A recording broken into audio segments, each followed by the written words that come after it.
Hey guys, so Madras High Court 2024 announce பண்ணிருக்கக்கூடிய office assistant, senior bailiff, junior bailiff, examiner, reader, process writer, watchman, so இந்த மாதிரியான போஸ்டிங்ஸ்க்கு பார்த்தீங்க அப்படின்னா, so இப்போ நம்ம இந்த வீடியோவில் சொல்ல போகிற கொஸ்டின்ஸ்லேருந்து பார்த்தீங்க அப்படின்னா கண்டிப்பாக எக்ஸாமில் உங்களுக்கு 5 to 10 கொஸ்டின்ஸ் மினிமம் கண்டிப்பாக கேட்பாங்க. ஸோ இந்த வீடியோவில் இருக்கக்கூடிய கொஸ்டின்ஸ் கண்டிப்பாக வரும். நீங்கள் இதிலிருந்து ஒரு கொஸ்டின் கூட வராது அப்படின்னு நினச்சிட்டு ஒபே பண்ணிட்டு போயிடாதீங்க. கண்டிப்பாக நான் மினிமம் சொல்கிறேன், அட்லீஸ்ட் 5 கொஸ்டினுக்கு மேலேயாச்சும் வரும். ஸோ அந்த மாதிரியான கொஸ்டின்ஸ் தான் பார்த்தீங்க அப்படின்னா இந்த வீடியோவில் சொல்லியிருக்கேன். 50 கொஸ்டின்ஸ் ரொம்ப இம்பார்ட்டண்டான கொஸ்டின்ஸ். ஸோ உயர்நீதிமன்றம் ரிலேட்டட், அதாவது மெட்ராஸ் உயர்நீதிமன்றம் ரிலேட்டடான கேள்விகள், இன்னும் ஒரு சில உயர்நீதிமன்றம் ரிலேட்டடான கேள்விகள் எல்லாமே தான் இந்த வீடியோவில் சொல்லியிருக்கேன். ஸோ இந்த கொஸ்டின்ஸ் எல்லாமே பார்த்தீங்க அப்படின்னா நம்மளுடைய மெட்ராஸ் ஹைகோர்ட் டெஸ்ட் பேட்சில் ப்ரொவைட் பண்ணக்கூடிய கொஸ்டின்ஸ். ஸோ ஆல்ரெடி நம்மளுடைய ஸ்டூடெண்ட்ஸ்க்குலாம் பார்த்தீங்க அப்படின்னா இந்த கொஸ்டின்ஸ் ப்ரொவைட் பண்ணியிருக்கோம். அவங்க பிடிஎஃப் ஃபார்மெட்டில் இந்த கொஸ்டின்ஸ் எல்லாம் ஆல்ரெடி படிச்சிட்டாங்க. இப்போ உங்களுக்கு வீடியோ ஃபார்மெட்டில் ப்ரொவைட் பண்ணுறோம். இது மாதிரி இன்னும் எக்கச்சக்கமான கொஸ்டின்ஸ் பார்த்தீங்கன்னா உங்களுக்கு ப்ரொவைட் பண்ணியிருக்கோம். ஸோ நீங்களும் இந்த பேட்சில் ஜாயின் பண்ணி இந்த 2024 ரெக்ரூட்மெண்ட்டை கிளியர் பண்ணணும்னு நினைக்கிறீங்க அப்படின்னா உடனே டிஸ்பிளேல தெரியக்கூடிய இந்த 8220838302 இந்த வாட்ஸ்அப் நம்பருக்கு பார்த்தீங்க அப்படின்னா ஹை எமர்ஜென்சின்னு மட்டும் ஒரே ஒரு மெசேஜ் போடுங்க வாட்ஸ்அப்பில்.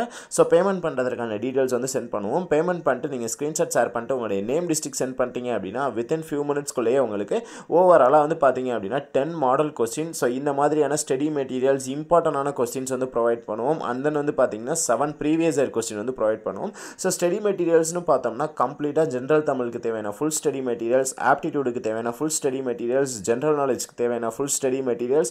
ஸோ உங்களுக்கு எக்ஸாம் கொஸ்டின் என்ன பேட்டர்னில் இருக்குமோ சேம் அதே பேட்டர்னில் பார்த்தீங்க அப்படின்னா model question, previous year question எல்லாமே கம்ப்ளீட்டாக கவர் ஆயிடும். அண்ட் எக்ஸ்ட்ராவாக இது போல் இம்பார்ட்டண்டான கொஸ்டின்ஸுமே உங்களுக்கு ப்ரொவைட் பண்ணிகிட்டு இருக்கோம். ஸோ நீங்கள் ஜாயின் பண்ணோம் அப்படின்னா இமீடியட்டாக வாட்ஸ்அப்பில் மெசேஜ் பண்ணுங்கள். ஸோ ஓவரால் அது எல்லாத்தையுமே சேர்த்து நம்ம சார்ஜ் பண்ணக்கூடியது வெறும் 500 மட்டும்தான் சார்ஜ் பண்ணுறோம். ஸோ யோசிக்காமல் மெசேஜ் பண்ணுங்கள், கண்டிப்பாக உங்களுக்கு யூஸ்ஃபுல்லாக இருக்கும். ஸோ இப்போ கொஸ்டின்ஸ் பார்க்கலாம். சென்னை உயர்நீதிமன்றத்தின் பிரதம நீதிபதி யார்? சென்னை உயர்நீதிமன்றத்தின் பிரதம நீதிபதி யார்? எஸ்.எஸ். சுந்தரேஸ். மும்பை உயர்நீதிமன்றத்தின் புதிய நீதிபதி யார்? மும்பை உயர்நீதிமன்றத்தின் புதிய நீதிபதி யார்? மன்னானா பர்திவாலா. உச்சநீதிமன்றத்திற்கு நியமிக்கப்பட்ட முதல் பெண்கள் நீதிபதி யார்? எப்ஜே பாத்மினி. டெல்லி உயர்நீதிமன்றத்தின் தற்போதைய தலைமை நீதிபதி யார்? டெல்லி உயர்நீதிமன்றத்தின் தற்போதைய தலைமை நீதிபதி மன்மத ராவ். மதுரையில் உள்ள மதுரை கிளை உயர்நீதிமன்றத்தின் புதிய நீதிபதி யார்? மதுரையில் உள்ள மதுரை கிளை உயர்நீதிமன்றத்தின் புதிய நீதிபதி சி. விஜயகுமார். கொழும்பு உயர்நீதிமன்றத்தின் தலைமை நீதிபதி யார்? கொழும்பு உயர்நீதிமன்றத்தின் தலைமை நீதிபதி ஆனந்தன் விஜயகுமார். குஜராத் உயர்நீதிமன்றத்தின் புதிய தலைமை நீதிபதி யார்? குஜராத் உயர்நீதிமன்றத்தின் புதிய தலைமை நீதிபதி அரவிந்த் குமார். உத்தரப்பிரதேச உயர்நீதிமன்றத்தின் தலைமை நீதிபதி யார்? உத்தரப்பிரதேச உயர்நீதிமன்றத்தின் தலைமை நீதிபதி எஸ்.எம். பாண்டே. கேரளா உயர்நீதிமன்றத்தின் புதிய நீதிபதி யார்? கேரளா உயர்நீதிமன்றத்தின் புதிய நீதிபதி கே. ராதாகிருஷ்ணன். தமிழ்நாடு மற்றும் புதுச்சேரி உயர்நீதிமன்றத்தின் பிரதம நீதிபதி யார்? தமிழ்நாடு மற்றும் புதுச்சேரி உயர்நீதிமன்றத்தின் பிரதம நீதிபதி எஸ்.எஸ். சுந்தரேஸ். ஆந்திர பிரதேச உயர்நீதிமன்றத்தின் புதிய நீதிபதி யார்? ஆந்திர பிரதேச உயர்நீதிமன்றத்தின் புதிய நீதிபதி கே. சுப்பாராவ். கர்நாடக உயர்நீதிமன்றத்தின் தலைமை நீதிபதி யார்? கர்நாடக உயர்நீதிமன்றத்தின் தலைமை நீதிபதி பி. நாகராஜன். மணிப்பூர் உயர்நீதிமன்றத்தின் புதிய நீதிபதி யார்? மணிப்பூர் உயர்நீதிமன்றத்தின் புதிய நீதிபதி எம்.எஸ். ராமச்சந்திரன். மேற்கு வங்காள உயர்நீதிமன்றத்தின் தலைமை நீதிபதி யார்? மேற்கு வங்காள உயர்நீதிமன்றத்தின் தலைமை நீதிபதி எச்.எம். சவுகத் அலி. பஞ்சாப் மற்றும் ஹரியானா உயர்நீதிமன்றத்தின் தலைமை நீதிபதி யார்? பஞ்சாப் மற்றும் ஹரியானா உயர்நீதிமன்றத்தின் தலைமை நீதிபதி திலீப் குப்தா. தமிழ்நாட்டின் புதிய சட்டத்துறை அமைச்சராக நியமிக்கப்பட்டவர் யார்?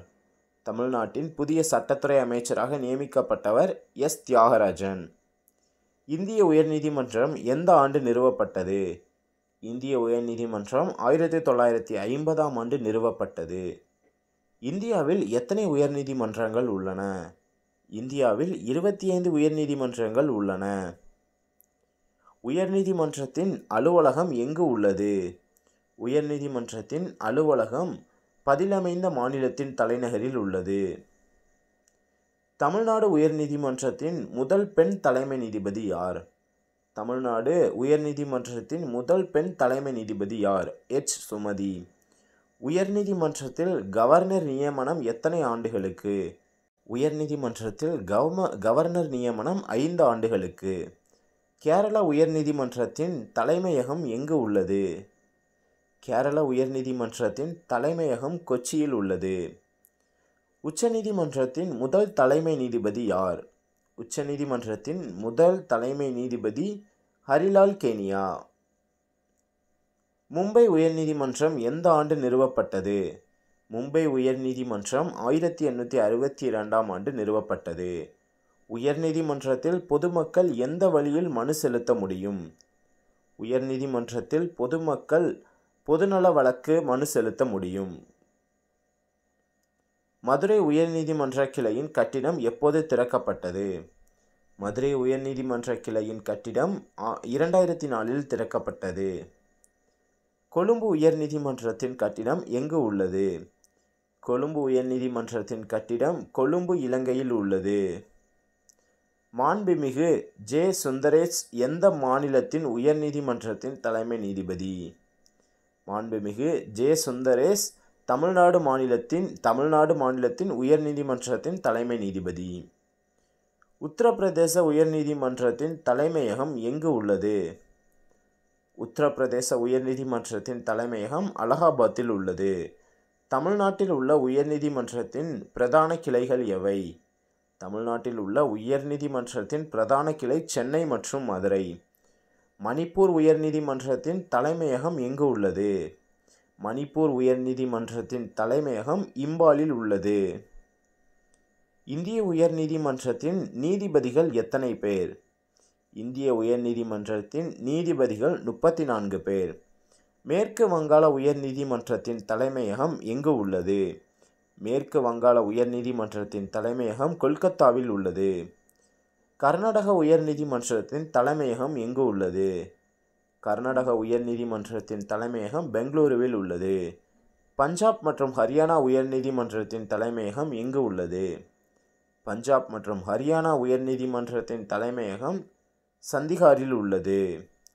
உயர்நீதிமன்ற நீதிபதிகள் நியமனம் யாரால் செய்யப்படுகிறது? உயர்நீதிமன்ற நீதிபதிகள் நியமனம் இந்திய குடியரசுத் தலைவரால் செய்யப்படுகிறது. உயர்நீதிமன்றம் அமைந்துள்ள முக்கிய கட்டிடம் எது? உயர்நீதிமன்றம் அமைந்துள்ள முக்கிய கட்டிடம் நீதிமன்றம். உயர்நீதிமன்றத்தின் பொது வக்கீல் யார்? உயர்நீதிமன்றத்தின் பொது வக்கீல் ஆன்சர் பொது வக்கீல். குஜராத் உயர்நீதிமன்றத்தின் தலைமையகம் எங்கு உள்ளது? குஜராத் உயர்நீதிமன்றத்தின் தலைமையகம் அகமதாபாத்தில் உள்ளது. ஆந்திர பிரதேச உயர்நீதிமன்றத்தின் தலைமையகம் எங்கு உள்ளது? அமராவதி. உயர்நீதிமன்றத்தில் நீதிபதி நியமனம் எவ்வாறு முடிவாகிறது? உயர்நீதிமன்றத்தில் நீதிபதி நியமனம் கலீஜியம் முறையில் முடிவாகிறது. தமிழ்நாடு உயர்நீதிமன்றம் எந்த ஆண்டு நிறுவப்பட்டது? 1862ஆம் ஆண்டு நிறுவப்பட்டது. உயர்நீதிமன்ற நீதிபதிகள் சேவையிலிருந்து ஓய்வு எத்தனை வயதில் பெறுவார்? உயர்நீதிமன்ற நீதிபதிகள் சேவையிலிருந்து ஓய்வு எத்தனை வயதில் பெறுவார்? 62 வயதில் ஓய்வு பெறுவார். தில்லி உயர்நீதிமன்றத்தின் தலைமையகம் எங்கு உள்ளது? தில்லி உயர்நீதிமன்றத்தின் தலைமையகம் டெல்லியில் உள்ளது. ஸோ டெல்லி உயர்நீதிமன்றத்தினுடைய தலைமையகம் எங்கே உள்ளது அப்படின்றது பார்த்தீங்க அப்படின்னா டெல்லி அப்படின்றதே ஆன்சராக இருக்கும். பட் இந்த கொஸ்டின் உங்களை என்ன பண்ணுவாங்க அப்படின்னா இன்னும் ஒரு சில சாய்ஸ் கொடுத்து உங்களை சுத்த விடுறதுக்காக பார்த்தீங்க அப்படின்னா இந்த மாதிரி கொஸ்டின்ஸ்லாம் கேட்பாங்க. அதுக்காக தான் இந்த மாதிரியான கொஸ்டின்ஸ் ஆட் பண்ணியிருக்கோம். உச்சநீதிமன்றத்தில் முதல் பெண் நீதிபதி யார்? உச்சநீதிமன்றத்தில் முதல் பெண் நீதிபதி எஃப்ஜே பாத்மினி. உயர்நீதிமன்றங்கள் சட்டம் எந்த ஆண்டு இயற்றப்பட்டது? 1956ஆம் ஆண்டு உயர்நீதிமன்ற சட்டம் இயற்றப்பட்டது. சென்னை உயர்நீதிமன்றத்தின் முக்கிய வழக்குகள் எவை? சென்னை உயர்நீதிமன்றத்தின் முக்கிய வழக்குகள் கட்டிட வழக்குகள், சொத்து வழக்குகள். இந்திய உயர்நீதிமன்றத்தின் தலைமை நீதிபதிகள் மொத்தம் எத்தனை பேர் உள்ளனர்? இந்திய உயர்நீதிமன்றத்தின் தலைமை நீதிபதிகள் மொத்தம் 25 பேர் உள்ளனர். மதுரை உயர்நீதிமன்றத்தின் புதிய தலைமை நீதிபதி யார்? மதுரை உயர்நீதிமன்றத்தின் புதிய தலைமை நீதிபதி சி. விஜயகுமார்.